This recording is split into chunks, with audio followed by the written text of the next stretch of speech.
Now I'm gonna do the Librarian's Tale puzzle.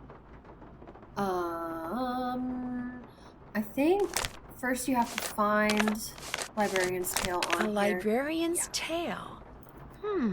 Something Bruno Bollet wrote in that Tired Eyes book mentioned the librarian's eye. Yes, so once you've seen that, you can now Here we pull go. it. A Librarian's Tale. And we need a code. So, to do that, you have to add up all the numbers here of every card that contains the word I. So skip that one, but take this one, 401. Skip, but also call back to Prudence Rutherford from Secret of the Scarlet Hand. Skip I, so we want to add 401 plus 608 plus 10. Skip. Plus 4. Skip. Finding Fish by Bill Kessler, reference to Icicle Creek. Okay, add 511 plus 6, and that's it. So 608 plus 10 plus 6 plus 4 plus 511 plus 401 equals 1540. So 1540, 1540.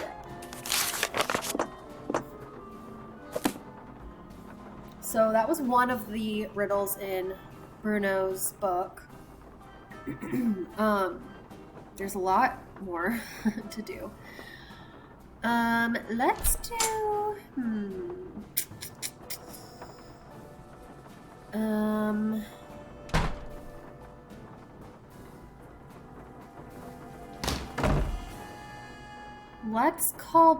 Let's call Dr. Gilbert Buford, because we haven't done that yet, and there's a lot of questions because he was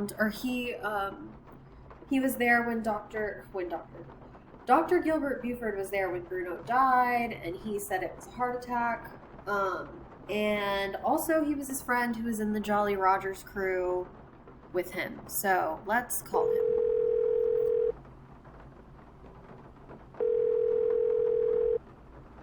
This is Dr. Gilbert Buford's answering service. How may I help you? I need to talk to Dr. Buford. Could you maybe give me a number where I can reach him? No, ma'am, I cannot. Is this an emergency? Sort of. I mean, it's not a medical emergency. See, I'm only going to be in town for a short time, and Dr. Buford and I have this mutual friend who died recently, and I just really need to talk to him about it. Need some consoling, huh? Yes, I need some consoling. That's it exactly. Well, tell you what. It's against the rules to give you his phone number, but I can tell you that now that he's all but retired, Dr. Buford spends most of his evenings at his favorite gumbo stand down in the French Quarter. If you really need to talk to him, you can probably find him there. Great. Do you know the address? It's at the corner of Rampart and Domain. Did you say Rampart and Domain? I did indeed. Granny Pumpkin's Cajun Cooking. They make some darn fine gumbo. Thank you very much. You're welcome, and I'm truly sorry about your loss. My loss? That mutual friend of yours and Dr. Buford's? Oh, right. Thank you. That's very kind of you. Bye. So, Rampart and Domain, that is where Bess is. How convenient. Hello? Hi, Bess. It's me. So what's been happening? Tell me everything. Well, let's see. Since the last time we talked, I was just about getting ready to... Interesting stuff. But the reason I called is, I need you to talk to this doctor named Gilbert Buford, who, as it turns out, likes to hang out at a gumbo stand called Granny Pumpkin's Cajun Cookin', which should be right across from our hotel. You just want me to talk to him? That's it? Nothing nefarious? No black ops stuff? He was Bruno Bollet's doctor, and apparently his best friend, too. I just need for you to see if he thinks there was anything weird about the way Bruno died. What do you mean by weird? I mean, I kind of think maybe Bruno was murdered. Murdered? By whom? That's what I'm trying to figure out. Everyone's a suspect at this point. Including this Gilbert Buford guy? Well, Great, I'm gonna be chatting up Jack the Ripper. oh, I'm sure the guy's fine, but be subtle, just in case. Well, I can see the gumbo stand from our balcony. If he's the guy that's sitting down there, I guess he looks harmless. Okay, I'll go talk to him. Thanks, Bess. Let me know what happens. Cheerio! Okay. Before I talk to Gilbert, I'm gonna look at this riddle again. And I think the problem is that I'm missing a number because the time will tell puzzle, each one has 6 numbers, so oh my gosh. Okay. I just realized what it was because each of the time will tell riddles starts with like at midday or at noon. So the first number is 12. So it's 12, 7, 8, 5, 4, 1. Okay, so we'll try that combination next time. I don't know if we can talk to Sneeze, lady. What's going about on? anything. What's up with all those bottles of weird Sneeze stuff lady. over there? Who do something some of the more superstitious people around here practice? They think if you mix certain herbs and roots a certain way and drink them, or carry special objects around in little mojo bags, it can give you a supernatural edge in your daily life. Does it work? All I can tell you is, the stuff I got in here sells like hotcakes. Somebody thinks it works, so hey, who knows? In all your journeys through the wonderful world of junk, have you ever come across one of those legendary crystal skulls? What makes you ask that? You have so many other oddities in here, I was just wondering. No. I know the legend, of course, and I sure wouldn't mind getting my hands on one of those babies. I mean, I could sell it for a fortune. But no such luck. Funny. I've been thinking about those skulls lately. A lot. Really? Hey, maybe we got some kind of psychic thing going here. Quick, think of a number between 1 and 10 and I'll try to guess it. You thinking of a number? Okay, 4. 9. Darn. Guess it was just a coincidence. Guess so. Okay, I'm gonna wait to ask him about this. I'm gonna keep browsing if that's okay. Sounds like a plan. It doesn't hurt to ask him, but just to make the game make more sense, I'm gonna wait. Okay, now we'll talk to Gilbert Buford. Why, hello, young lady. How kind of you to grace an old man with your lovely presence. Are you Dr. Gilbert Buford? I'm delighted to report that I am indeed. Do you mind if I join you? Of course not. A little lively discourse would brighten this gloomy evening considerably. This here is my favorite spot in the whole city. Delicious gumbo, pleasing view, particularly now, I might add. My name's Bess Marvin. I'd like to ask you some questions about Bruno Bollet, if that's okay. I'd prefer subject matter of a happier nature, but I do not want to seem inhospitable, so what is it you want to know? Is it true that Dr. Bollet was your best friend? Well, now, I was certainly his best friend, but I cannot honestly say that he was mine. Fact is, while socializing with my fellow man, particularly with pretty young women such as yourself, has always been a source of pleasure for me, Bruno was just the opposite. Unfortunately, the older he got, the more numerous his idiosyncrasies became, and the less concern about their negative effect upon others he became. How exactly did he die? He died of a myocardial infarction, most likely caused by age-related atherosclerosis. Dying of a heart attack is all too common for people who are socially isolated, and Bruno Bollet had most certainly become that. Did they do an autopsy on Dr. Bollet? No. Given Bruno's advanced age and the absence of any indication of foul play, an autopsy was deemed unnecessary, and the body was cremated according to Bruno's wishes. Dr. Bollet's housekeeper says you just happened to walk in just as he was having his heart attack. Is that true? Indeed it is. I hadn't seen him for a while, so I picked that day to pay him a visit.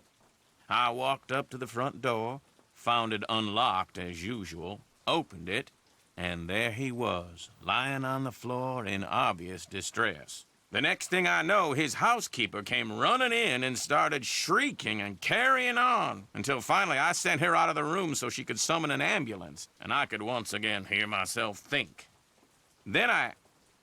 Well, let's see. Then I knelt down and saw that he wasn't breathing. So I pulled him away from the doorway so I'd have more room to work on him, and began chest compressions. I continued until the medics arrived, but nothing they did made a difference either. Why would he have a heart attack in the foyer? That's always been a bit of a puzzlement to me, too. Can you remember anything that might indicate what he was doing by the front door? I mean, had he just come in from a walk? Was he wearing a hat? Was he holding anything? Had he dropped something? An umbrella? Sunglasses? Wait a minute. Why, yes, he was holding something. A piece of paper. And on the floor next to him was an envelope. He must have collapsed while reading a letter. Do you know what happened to it? Now, I know the letter was no longer in Bruno's hand when the paramedics arrived, so perhaps he released the letter when I moved him. And yet, I do not recall seeing it on the floor when they wheeled him out the door. Iggy. What's icky? Iggy. Iggy is an iguana Bruno befriended, then turned loose in his home. It soon developed the annoying habit of stealing paper and stockpiling it in the vent system. Are you saying an iguana made off with the letter Bruno had been reading? It would not have been the first time a missing document ended up in Iggy's possession.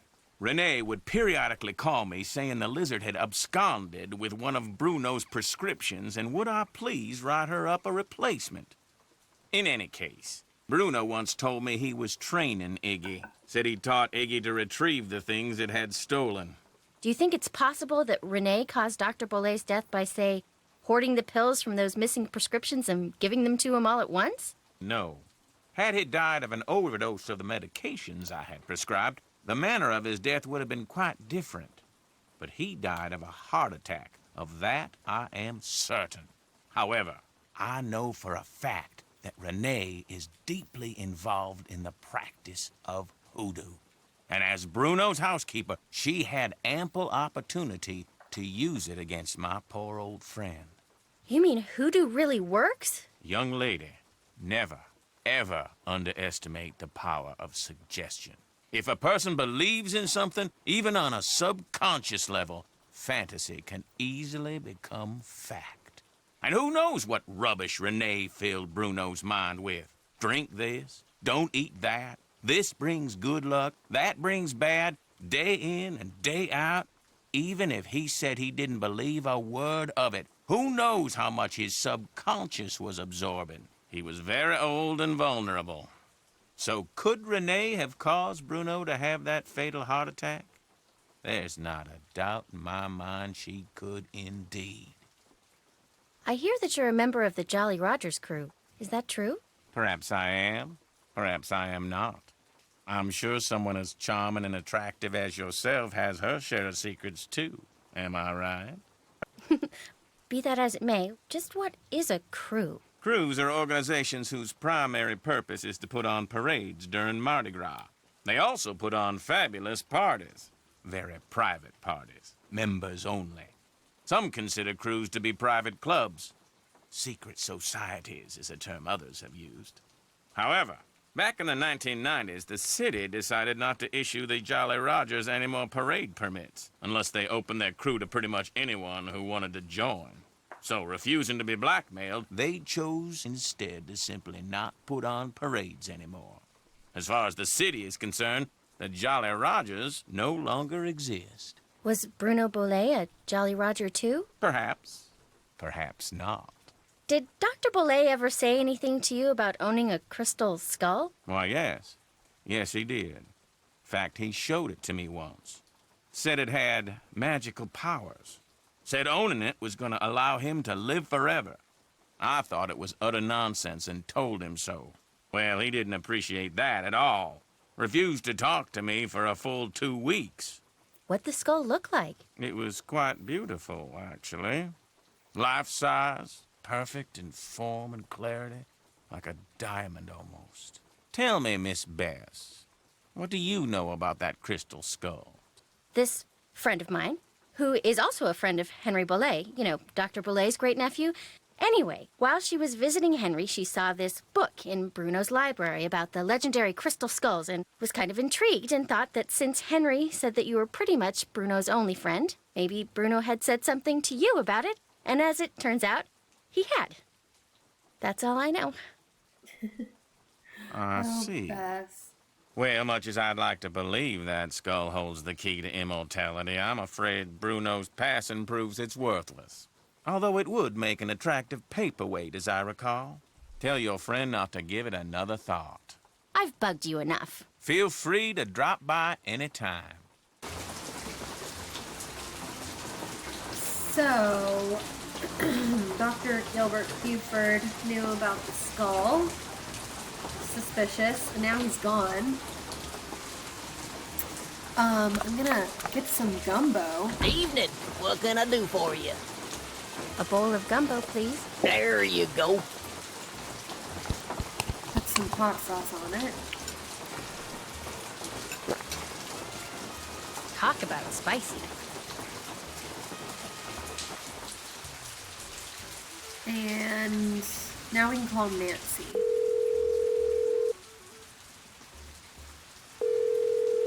And tell her about Dr. Gilbert. Hello? Bess here. Oops. Looks like Dr. Buford decided he's had enough gumbo. He's not at Granny Pumpkin's anymore? Nope.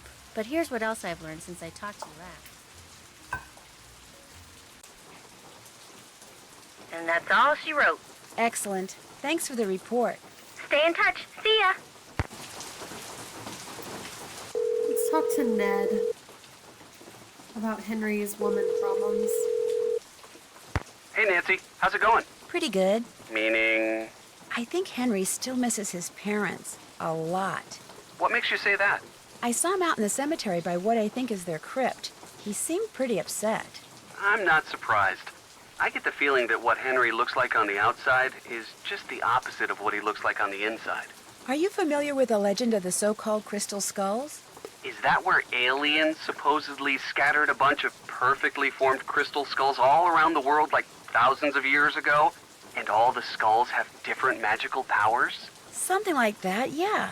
Apparently Henry's uncle was the proud owner of the Whisperer, the skull that was supposed to make whoever owned it live forever. Only now he's dead and another superstition bites the dust. Maybe, maybe not.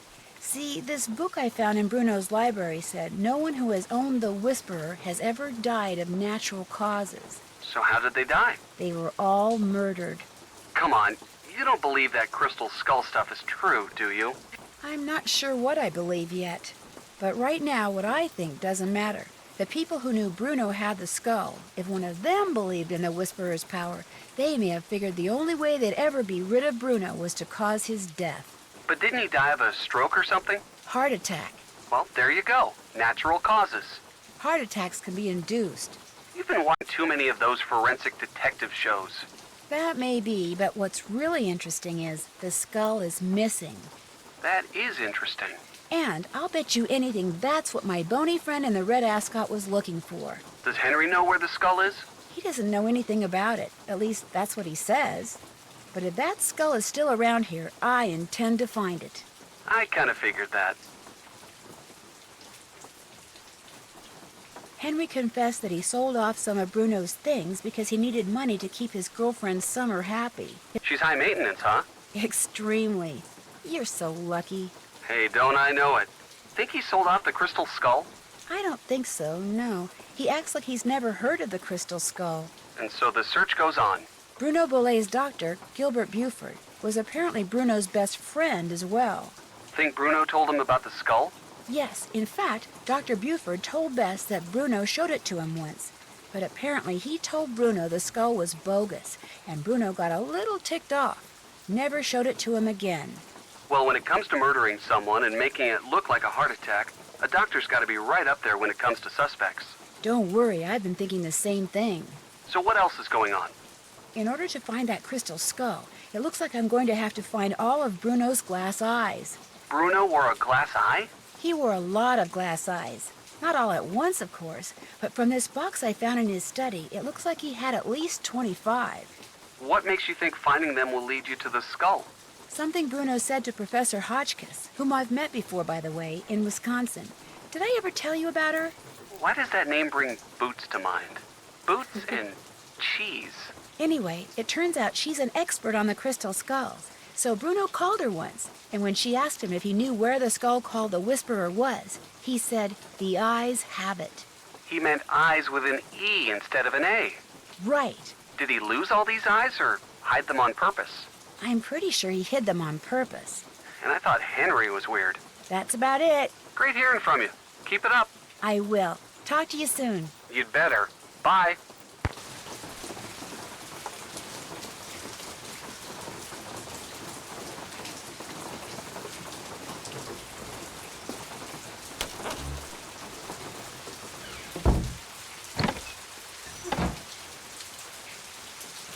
Okay, so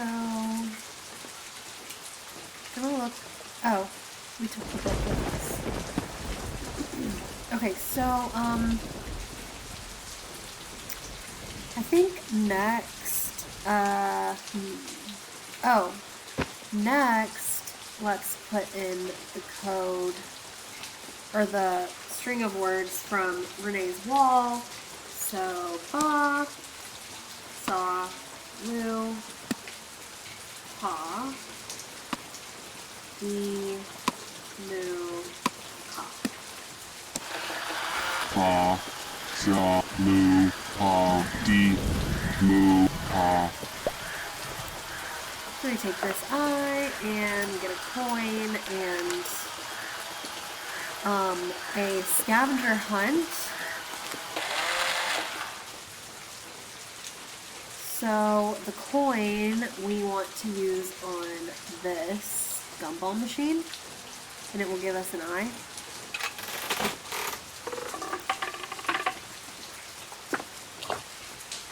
And we still need to solve this puzzle. So, okay, so this scavenger hunt. The last denizen buried on my guard will start you a hunting through the graveyard. What's written on the headstone will lead you to another, and so on and so forth, till tiny treasure you discover. So that scavenger hunt is going to take a while. I'm not going to do it in this video. Probably in the next video. But next I'm going to solve this puzzle. So, middle C, which, when you pull the strings by the spider, that is, well, it's near the top. So, you really just want to write down, like, this, these notes. So, middle C again, 3 times, then D, E, E, D, 3 times, D, middle C, D, E, middle C. Okay, so let's go do that one. Also, we need to find a way to get Iggy here so that we can try to find the letter that Mr. Bolay dropped.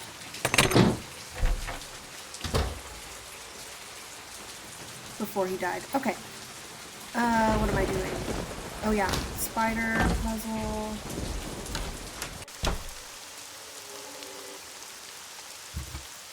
Okay, so middle C.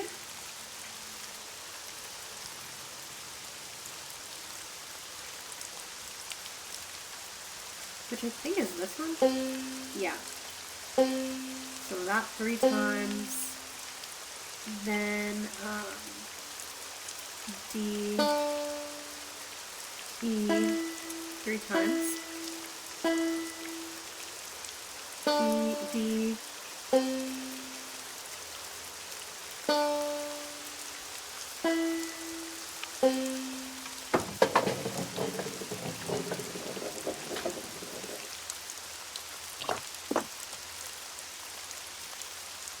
Okay, now, to get Iggy to come to us in the vent, we have to give it fruit from this tree. I can't remember if it's like a kumquat or whatever. I don't know what kind of fruit it is, but we need to get fruit from this tree. And to do that, we have to kill these things, which I don't like that That should puzzle. keep you guys quiet for a while. But it's pretty easy the first few times you do this. If you play this game, if you do this like mini game more than I think 3 times, it gets really hard and miserable. But we got one. Actually, I'm just If gonna I go need ahead another loquat, I'll just come back. Oh, loquat. Okay. Okay, so I guess we can only take one at a time. Also, I want to get this shovel. I think we can ask Renee about it. This is Bruno's shovel. Hello again. And, according to Bruno's book, we need that shovel for one of the puzzles. That shovel over there with the interesting handle, do you think I could borrow it? Dr. Bolay took great interest in that shovel. Don't know why. He never used it.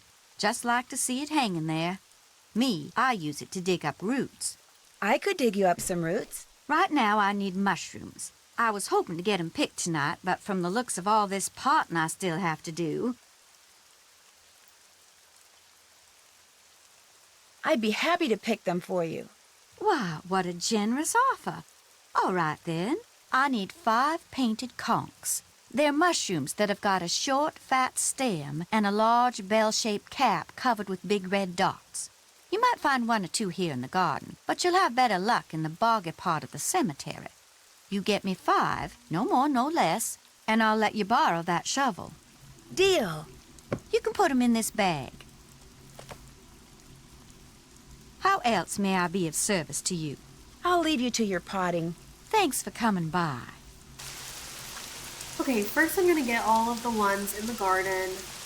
This has got to be a painted conch. And then when I do the scavenger hunt in the cemetery, I will get the rest of them. Another painted conch. Yes! I think there are only 2 in the cemetery. I mean, in the garden. And we need 5, I think she said. So we'll have to get the rest later. Okay.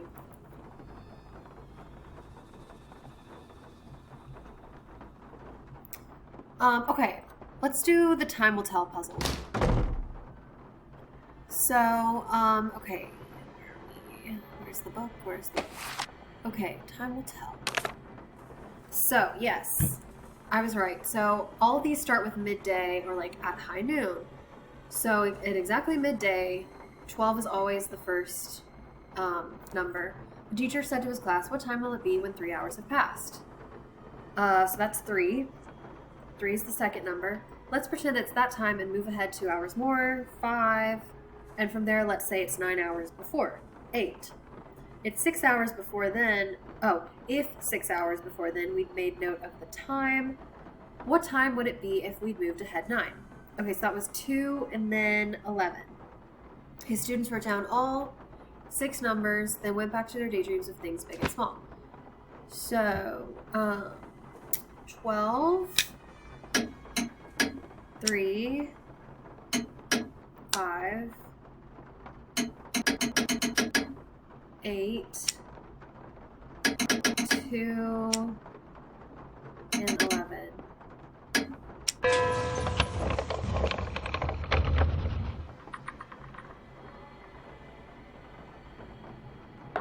Okay, 2 more, and then I'm going to try to get the Easter egg again. So, the next one, at high noon, 12, the sheriff stepped into the street and addressed Bad Man Bart.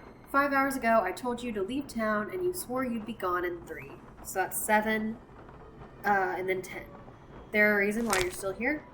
I left right when I said I would, Bart exclaimed, but just as I was riding out, my horse threw a shoe. I took him straight to the blacksmith, but he was real busy. Said it would be 5 hours, 4, until he finished with my horse. Okay, wait, because he left at 8 and then, wait. I told you to leave town, you said you'd be gone at 3. That's 8. Or no, that's 10. That is 10. So then 10 and then said it would be 5 hours. So yeah, so 10, 11, 12. 1, 2, wait. 10, 11.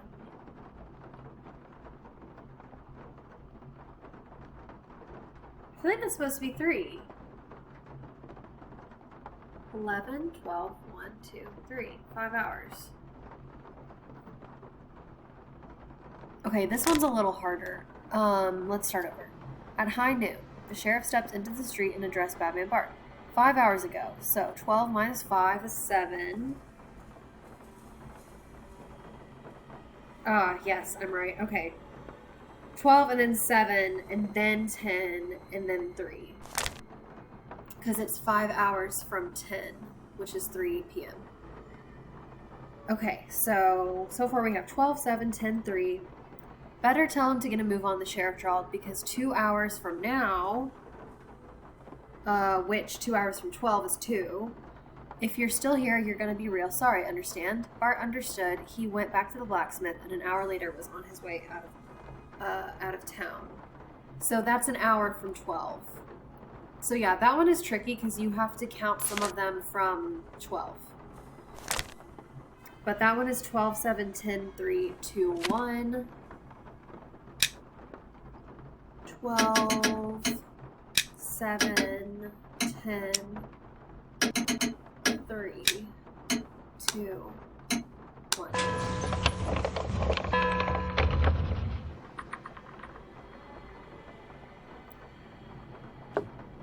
Okay, and last one is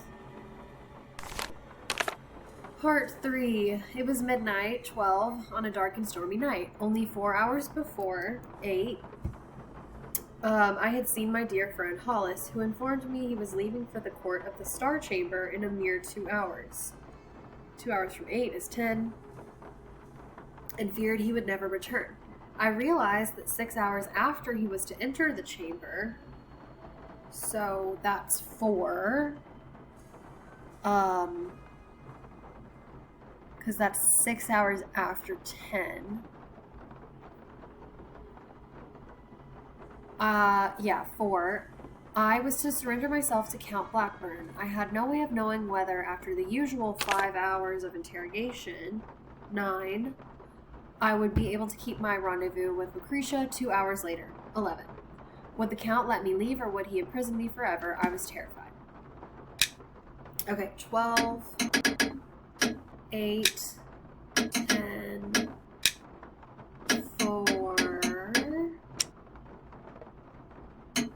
9, 11. Another way to solve these puzzles is to just like write down the whole riddle and like follow like the, 2 hours from now and then 5 hours ago. But I just find it easier to write down like the different times. Okay, now I'm going to try to get the Easter egg. We'll see if it works by doing 12 first, then 7, 8, 5, 4, 1. Ugh, okay, I don't know why. I'm just not doing it right. 12, 7, 8, 5, 4, 1. There must be a trick that I'm missing there. Okay, so in the next video, I'm going to probably do the scavenger hunt, and get the rest of the mushrooms.